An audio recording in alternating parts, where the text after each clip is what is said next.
வணக்கம் நண்பர்களே. சாணக்கியர் தனது அர்த்த சாஸ்திரம் நூலில் பணத்தின் முக்கியத்துவம், மேலாண்மை மற்றும் பொருளாதாரத்தில் அதன் பங்கு குறித்து விரிவான கோட்பாடுகளை விளக்கியுள்ளார்.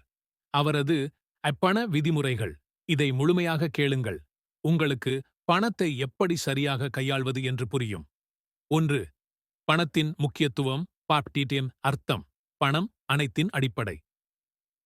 சாணக்கியர் கூறுகையில், பணம் பாரட்டீட்டின் மனித வாழ்க்கையின் 3 முக்கிய நோக்கங்களில் ஒன்றான அர்த்தம், செல்வம், தர்மம், நீதி, ஆற்றன், காமம், ஆர்டிடிட்டி, இன்பம் ஆகியவற்றில் முதன்மையானது என்று குறிப்பிடுகிறார். பணம் இல்லாமல் தர்மமும் காமமும் நிறைவேற முடியாது. 2. செல்வத்தை பாதுகாத்தல். செல்வத்தை சேமிப்பது சேர்ப்பதை விட முக்கியம். சாணக்கியர் சேமிப்பின் முக்கியத்துவத்தை வலியுறுத்துகிறார். வரவுகளை விடச் செலவுகளை கட்டுப்படுத்துதல் அவசியம் என்று கூறுகிறார். அறிவில்லாதவன் சேர்த்த செல்வம் நீரில்லாத நதியைப் போல விரைவில் வற்றிவிடும்.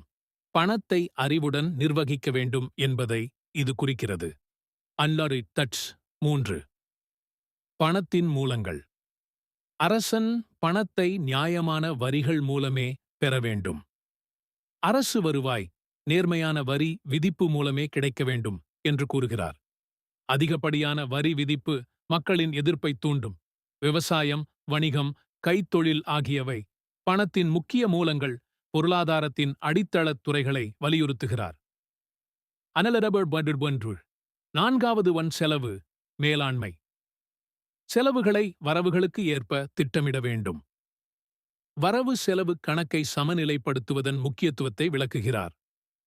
தேவையில்லாத செலவுகளை தவிர்க்க வேண்டும்.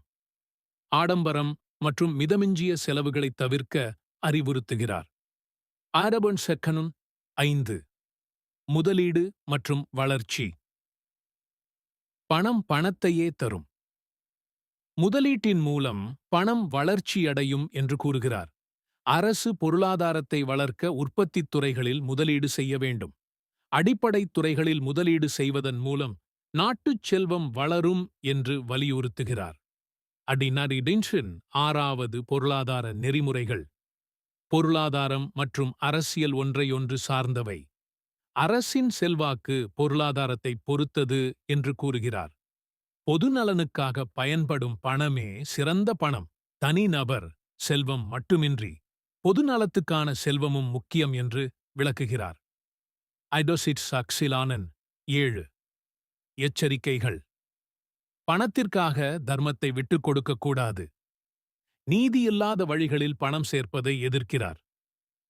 பணத்தை வைத்திருப்பவன் சக்தி வாய்ந்தவனாக இருப்பான், ஆனால் பணத்தை கட்டுப்படுத்துபவன் ஞானம் வாய்ந்தவனாக இருப்பான். பணத்தை கட்டுப்படுத்தும் அறிவின் முக்கியத்துவத்தை குறிப்பிடுகிறார். சாணக்கியரின் பண விதிமுறைகள் தனிநபர் நிதி மேலாண்மை முதல் அரசு பொருளாதாரக் கொள்கை வரை பல மட்டங்களில் பொருந்தும். அவரது கருத்துக்கள் இன்றைய காலத்திற்கும் மிகவும் பொருத்தமானவை. ஏனெனில் நிதி ஒழுக்கம், சேமிப்பு, முதலீடு மற்றும் நெறிமுறை பொருளாதாரம் ஆகியவற்றை அவர் வலியுறுத்துகிறார்.